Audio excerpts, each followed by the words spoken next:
Boses ng mamamayan, Gusto ko sana yung bilang estudyante. iba't ibang opinyon ng taong bayan. Ang gusto ko talagang Ating alamin sa Kalye Survey.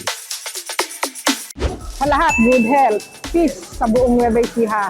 Good health po. Sa buong pamilya, syempre. Kahit wala ako sa tabi nila, sila magkakasakit.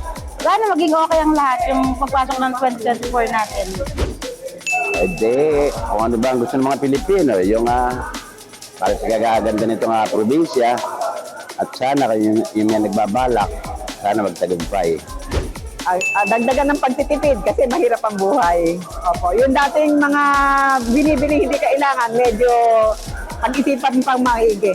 Ayun. Tsaka ano po, sana maging matahimik na tayo sa sa mga problema na binibigay ng mga kalamidad. Ano po? Siyempre, ang sinusunod natin yung mas maging maganda pa yung buhay na mga anak, pagbubutihan namin yung yung pag-aalaga sa kanila at pagsubaybay. Oh.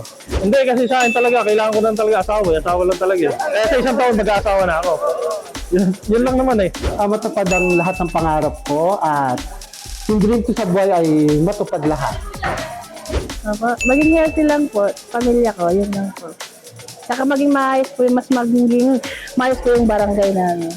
Para sa akin, parang mag-stop na ako ng smoking kasi I'm 70 this coming January 28. So, I think this is better to remove this one for my health. Boses ng mamamayan, Gusto ko sana yung bilang estudyante. iba't ibang opinyon ng taong bayan. ang gusto ko talagang Ating alamin sa Kalye Survey.